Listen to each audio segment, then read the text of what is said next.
नमस्कार दोस्तों, मेरा नाम है दिवाकर बिंद। आप सभी का स्वागत है स्टार बोर्ड 5 में। इसमें हम आज की खुराक में हम बात करेंगे। कोर्ट्स है बाल विवाह निषेध अधिनियम, पीसीएमए है मौलिक अधिकार, ला नीना है और पेट्रोलियम गैस हिंदी अनुप्रयोग और सहायक केंद्र है। इसमें हम बात करेंगे कोर्ट्स के बारे में। कोर्ट्स क्या है आज का, उसके देखिए अहंकार संभवतः हमारे पास मौजूद होता है और ये जहर के समान होता है। अहंकार क्या है? हमारे पास मौजूद सबसे बड़े जहरों में से एक है। जैसे अहंकार, हम ये समझ पाएँ कि अगर मैं ही हूँ, मैं क्या है, ये एक अहंकार है। तो अहंकार क्यों है? जैसे मैं ही शक्तिमान हूँ, मैं ही बलवान हूँ, तो वो अहंकार को प्रदर्शित करता है। तो ऐसा नहीं है जैसे तालाब में पानी इकट्ठा है तो वो सड़ता रहेगा, क्योंकि वो बहने लायक नहीं है। अगर वो बहने लायक हो तो वो उस चीज़ को समझ पाएगा कि यहाँ पर एक वो पहाड़ है और यहाँ पर देखिए एक नदी है और साथ में उसका पानी इकट्ठा है। तो इकट्ठा होने से मतलब ये है कि जब इकट्ठा रहेगा और साथ में वो उसका पानी सड़ने लगेगा और सड़ने के साथ साथ उसमें कीड़े दूसरे टाइप के उत्पन्न हो जाएंगे और वो वहाँ पर एटमॉस्फेयर में, पर्यावरण में दूसरे बदलाव कर देंगे। इस तरीके से वहाँ पर इकट्ठा हो ही ना, माहौल को बदले ही ना, इससे बेहतर है कि निकलने का एक प्रोसेस रखे रहें। जब निकलने लगेगा या नदियों में या समुद्रों में या बहने लगेगा तो इस तरीके से वो चीज़ें वहाँ से बाहर की ओर निकलेंगी और साथ में नया चीज़ें जब आएगा, पानी आएगा तो बाहर निकलते रहेंगे। इस तरीके से वो रास्ता को क्लियर करते जाएंगे और पानी सुरक्षित होता जाएगा, जिसको शुद्ध पानी कहते हैं। बारिश होता रहेगा। देखिए बारिश कैसे हो रहा है यहाँ पे। बारिश यहाँ पर देखिए एक बादल है और बादल क्या कर रहा है, उस पानी को खींच ले रहा है। इस तरीके से शुद्ध भी होता जा रहा है। ऐसे ही हम लोगों में भी, इंसानों में भी मौजूद है कि जैसे देखिए हमारे अंदर, अपने खुद के अंदर अगर हम कुंठा, निराशा या फिर पॉजिटिव अत्यधिक रखते हैं, कुंठा भी रखते हैं या पॉजिटिव हम बहुत ही ज़्यादा जानते हैं, बहुत ही कम जानते हैं, तब भी वो दिक्कत है।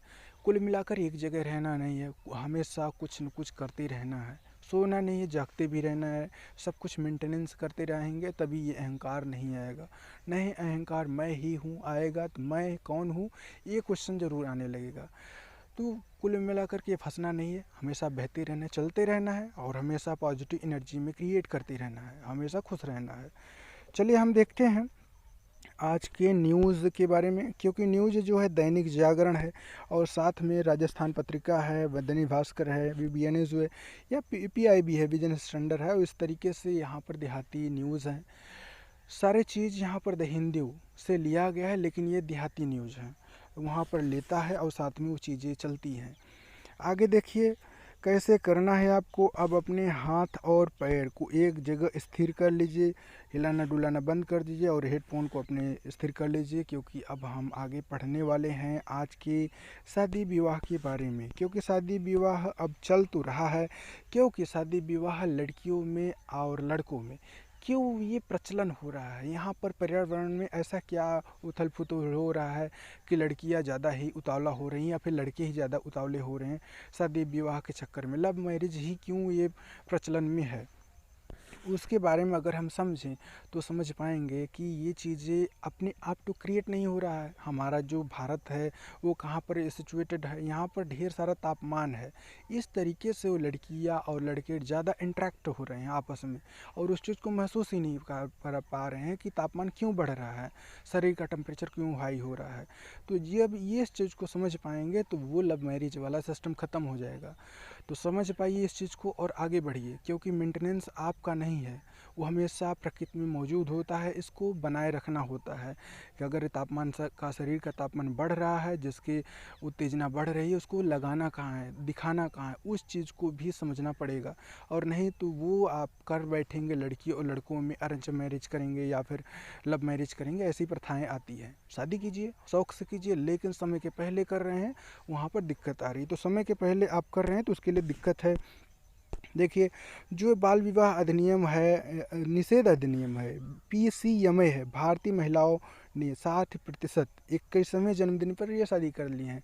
यानी 21 साल की थी, यानी 21वें लोग ऐसे थे जो 60% शादी की है। यानी कितने 40% ऐसे लोग हैं जो शादी ही नहीं किए हैं, शादी करने का तरीका ही बदल दिए हैं, जैसे लव मैरिज वाला सिस्टम लाए हैं 40% लोग। तो इस हिसाब से देखिए, आया है बाल विवाह निषेध अधिनियम PCMA है, 2006 में ये इसको लाया गया था।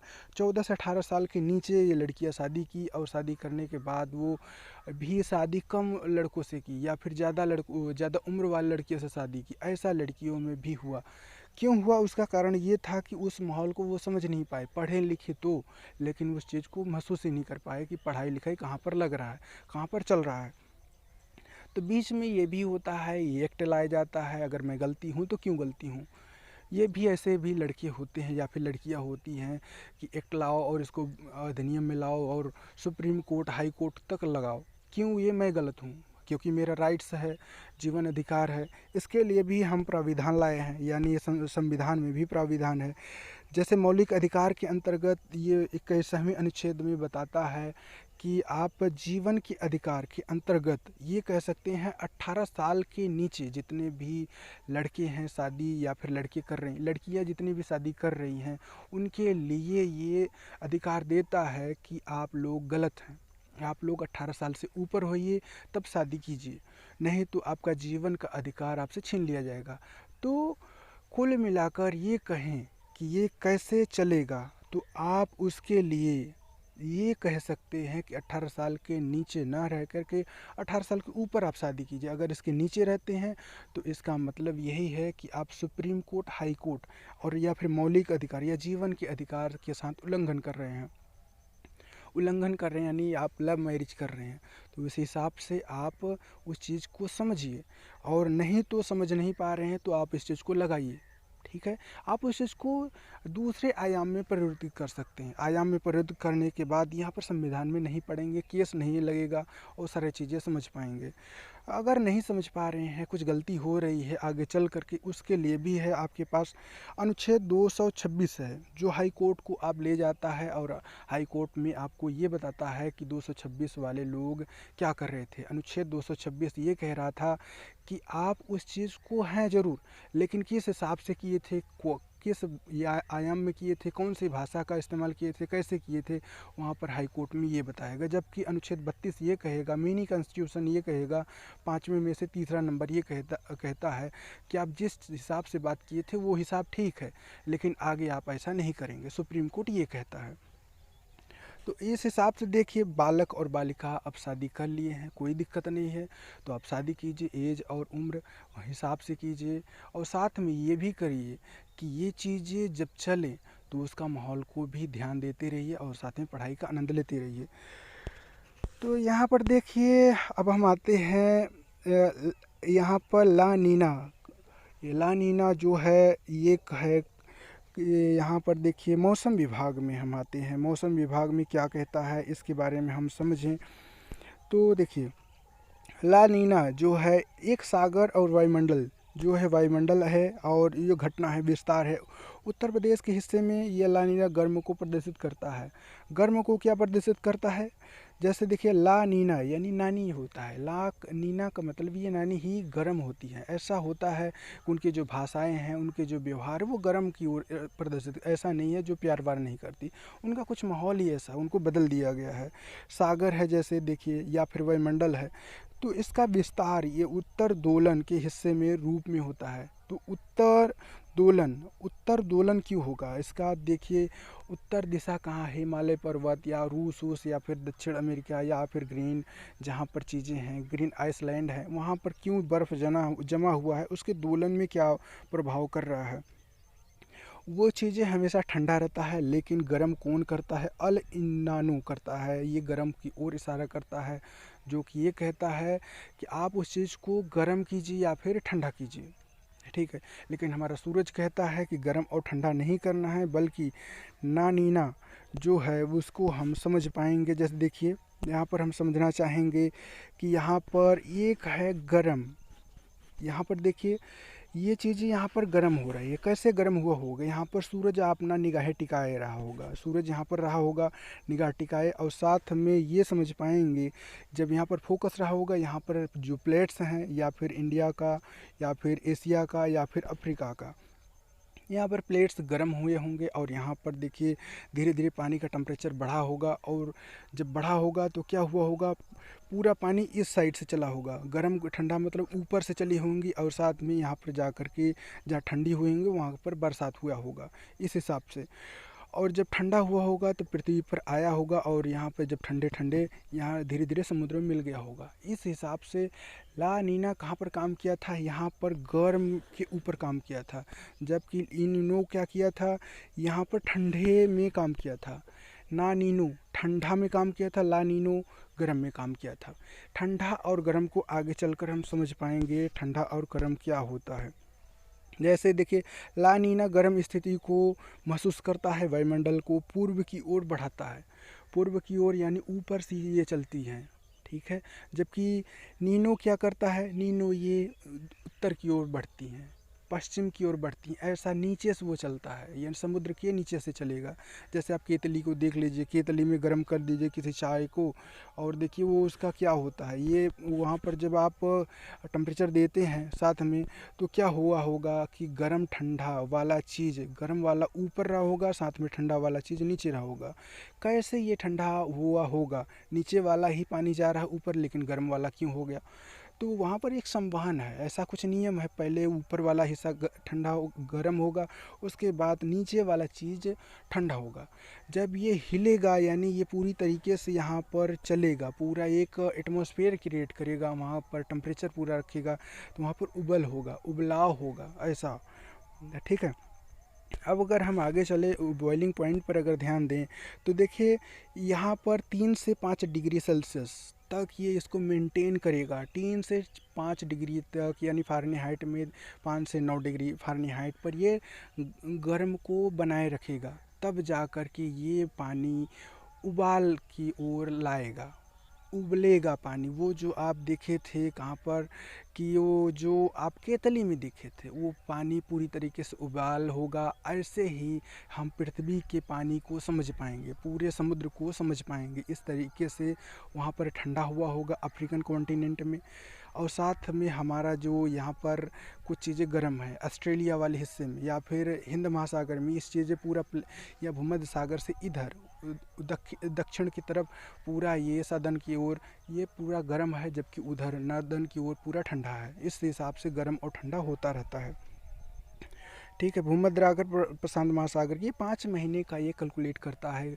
अगर हमारे यहाँ हिंद महासागर में गर्म है तो 5 महीने का वहाँ पर प्रभाव दिखाता है, अगले 5 महीने वहाँ पर ठंडी पड़ेगी, जबकि यहाँ पर पूरी तरीके से गर्म पड़ती रहेगी, ठीक है। इसका प्रभाव भी हम उल्टा कर सकते हैं, जब यहाँ पर गर्म पड़ेगा तो वहाँ से बिल्कुल ठंडा हो जाएगा। ऐसा भी उल्टा पुल्टा होता, 5 महीने का कैलकुलेट अगर करेंगे तो वहाँ पर 10वें महीने यानी जो आपका कितने महीने, 7 महीने वहाँ पर बरकरार रहेगा, ठंडा रहेगा, गर्म रहेगा। यहाँ पर यहाँ अफ्रीकन कॉन्टिनेंट में, ये अफ्रीकन सॉरी रूस वाले कॉन्टिनेंट में पूरा तरीके से वहाँ पर ठंडा रहेगा। अब आते हैं विंड सीजन, कभी कल विंड ग्रेडियंट, वायुमंडल के हवा का गति क्या है, वर्टिकली या हॉरिजॉन्टली चलता है। देखिए विंड सीजन कभी काल क्या होता है, ग्रेडियंट को प्रदर्शित करता है। विंड ग्रेडियंट क्या है, यहाँ पर देखिए विंड ग्रेडियंट, इस हिसाब से विंड ग्रेडियंट चलता है। अगर देखिए आप बादलों को देखे हैं एक के बाद एक गैपिंग होता है, यहाँ पर देखिए गैप है ना बीच बीच में, ऐसे आप बादल को भी महसूस कर सकते हैं। देखते हैं कभी काला अगर आप बादल देखेंगे तो वहाँ पर बादल में बीच में स्पेस रहेगा, इसको ग्रेडियंट कहते हैं। मोबाइल में देखिए या फिर कंप्यूटर लैपटॉप में देखिए, वो ग्रेडियंट बीच बीच में नहीं रहते, वो किनारे किनारे ग्रेडियंट रहते हैं, ठीक है। बीच बीच में कुछ और रहता है, जबकि किनारे किनारे वो ग्रेडियंट ही काम करते हैं। इस हिसाब से ये देखिए, और उसके साथ में ग्रेडियंट ये करता क्या है, ये तूफानों का ये एक स्केल बनाता है। अगर ये ग्रेडियंट मौजूद होते हैं कहीं पर, एक अच्छा अगर ग्रेडियंट बन रहा है पृथ्वी के चारों तरफ, तो तूफान लाता है। जैसे तितली आई और या फिर छिपकली आई, तितली आई थी अफ्रीका में, जबकि छिपकली आई थी यहाँ पर जापान टाइप में। यहाँ पर आई थी 2009 में आई थी छिपकली, जबकि अफ्रीका में आए 2009 में तितली आई थी। यहाँ ढेर सारे उथल पुथल गया था, क्योंकि यहाँ पर जो मोनो स्केल था ना, यहाँ पर एक पैमाना लाया था, यहाँ पर कितने का नुकसान हुआ था। ज़मीनें ज़्यादा उथल पुथल हुई थी और साथ में ढेर सारा नुकसान हुआ था। पर्यावरण या फिर भौतिकी या फिर रासायनिक जो भी चीज़ें था, ढेर सारा दोनों कॉन्टिनेंट में उथल पुथल हुआ होगा। इनका नामकरण क्यों हुआ है? नामकरण ये तितली कहाँ से आया होगा? यहाँ से आया होगा, आपके पाकिस्तान से। जबकि ये जो छिपकली है ये है हमारा बांग्लादेश से आया था। भारत से कुछ नहीं आता, ये अगल बगल से ये लोग ले लेते हैं और बाद में बताते हैं भारत ही का है, हाथ है। ऐसा कुछ नहीं है, लोग ऐसा फंसा के बात करते हैं। सीधा सीधा बात यही है। तितली जबकि हर जगह मौजूद है, बटरफ्लाई कहते हैं और अदर कंट्री में, लेकिन इंग्लिश में क्यों नहीं कहते? हिंदी में ही क्यों कह रहे हैं इसको? आगे चल कर के इसको आप समझ पाएंगे। इसको हिंदी और इंग्लिश का कन्वर्जन यहीं से कहीं है। यहाँ पर अफ्रीकन से ही हिंदी और इंग्लिश है, तो बाद में ये चीज़ें नाम बदली और उसको चीज़ को कनेक्ट करेंगे आप लोग। तो चलिए हम देखते हैं साथ में। अब हम आगे आते हैं पेट्रोलियम के बारे में। पेट्रोलियम का कहने का मतलब क्या है कि यहाँ पर पेट्रोल का मतलब ये है, पेट्रोल निकाला जाता है, जबकि पेट्रोलियम मौजूद होता है जब पृथ्वी का उथल पुथल हुआ होगा करोड़ों साल पहले, और वहाँ का टेम्परेचर घटा बढ़ा होगा, यहाँ पर काला जैसा चीज़ बना हुआ होगा। इस हिसाब से अगर हम देखें तो यहाँ पर पेट्रोलियम या सीला रस पेट्रोलियम कच्चा तेल आयतन एक के कारण होता है। आयतन कहाँ रहा होगा? पेट्रोलियम एक जगह तो इकट्ठा रहा होगा, एक आयतन में घिरे रहा होगा। सीधा सीधा है, एक आयतन है और पेट्रोलियम उसका घेरे रहा होगा। और वनस्पतियों में मौजूद हुआ होगा। वनस्पतियाँ वहाँ पर टूटी फूटी होंगी और वहाँ पर करोड़ों साल तक दबी होंगी। उच्च तापमान और उच्च दाब वहाँ पर दिखाया होगा, और साथ में दबने के बाद पेट्रोलियम काला चीज़ में परिवर्तित हो जाता है। साल यानी समय का ये पूरा खेल होता है, समय का इंतज़ार करते हैं, काला चीज़ बन जाता है। इसको पेट्रोलियम को गैसोलीन कहते हैं और साथ में पेट्रोल कहते हैं। पहला तेल कुआं 1859 को एडमिन और टिस टिट सिल्वे पेनलिविया में खोजा गया था। पेनलिविया कहाँ पर है? एक कंट्री है, और साथ में पोस्ट ऑफिस भी इसका रखा गया है। एक वैज्ञानिक थे, एडविन थे। इसका एक विश्व का पहला तेल कुआं खोजा गया था 1859 में। कहाँ पर? पेंसिल्वेनिया में। देखिए, अगर आपसे पूछा जाए कि ये कहाँ पर खोजा गया था, तो जान लीजिए पेंसिल्वेनिया है कहाँ पर। ये है पेंसिल्वेनिया है, ये अफ्रीका की कंट्री है, और साथ में कहाँ पर है? एक कच्छ टाइप का। कच्छ यहाँ पर अपने यहाँ पर गुजरात में है, जबकि वहाँ पर एक खाड़ी है, अरब सागर है। अरब सागर से हूबहू एक ऐसा भी टाइप का शेप है जो भूमध्य सागर से होता हुआ गुजरता है। यहीं से एक अफ्रीका कॉन्टिनेंट अलग हो जाता है, और साथ में यहीं पर एक कुआं है। ऐसा कुआं, ढेर सारा तेल यहाँ पर इकट्ठा है, तो वहीं से एक पहला कुआं खोजा गया था, और उसके बाद वहीं पर से चलना शुरू किया कि तेल और पेट्रोलियम वहीं से खुदाई हुआ। साथ में उसका नामकरण भी वहीं से होना शुरू हुआ। और आप लोग कनेक्ट कर भी पाएंगे आगे चल कर के कि तेल खुदा गया, और ये कुआं पेंसिल्वेनिया में भी मौजूद है, और उसके साथ वो तेल का कुआं वहाँ से बंद भी हुआ। ढेर सारे तेल अब तो मौजूद हो गए हैं, अपने इंडिया में मौजूद हैं, लेकिन नामकरण उन्हीं लोगों का चलता है। देखिए, पेट्रोलियम को कच्चा तेल या क्रूड ऑयल या धार्मिक तेल कहते हैं। पेट्रोलियम को कच्चा तेल क्या कहते हैं? क्रूड ऑयल कहते हैं। क्रूड ऑयल क्यों कहते हैं? क्रूड का कहने का मतलब क्या है कि क्रूड ही क्यों है? क्रूड का मतलब तोड़ता है, ठीक है।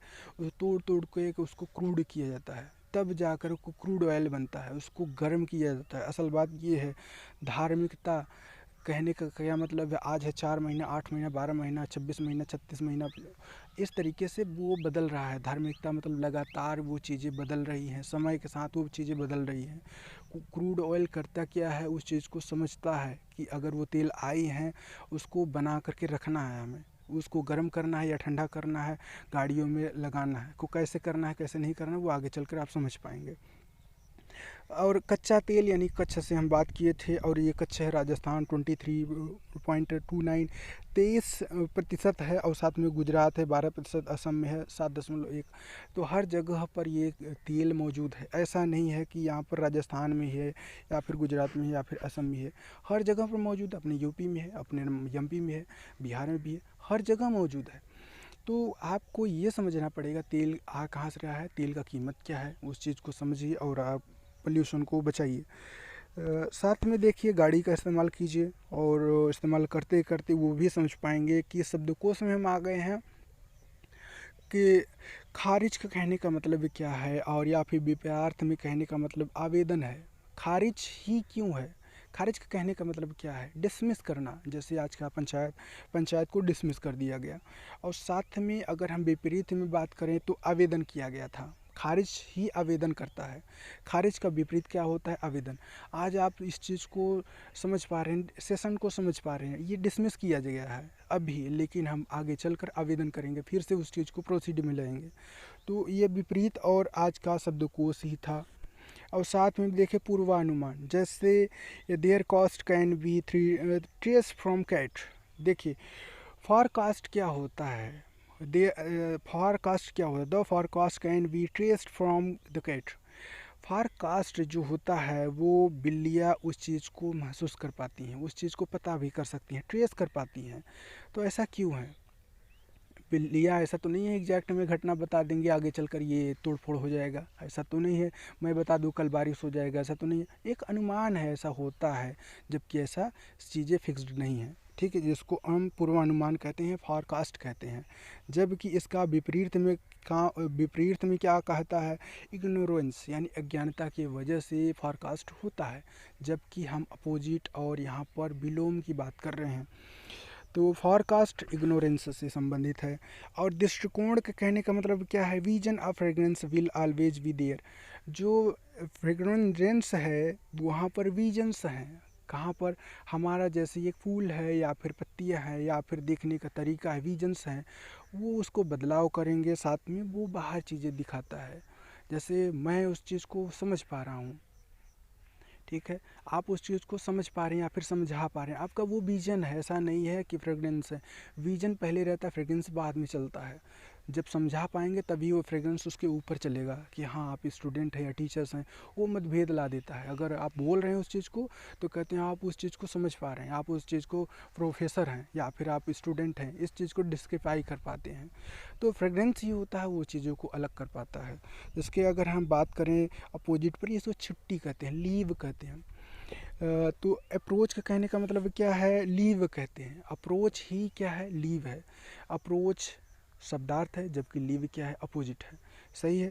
तो इस तरीके से देखिए अब ग्रीन प्लेनेट पर जो चीज़ें चल रही हैं वो उसके बारे में अगर हम समझे, ग्रीन प्लेनेट पर सब कुछ ठीक ठाक चल रहा है।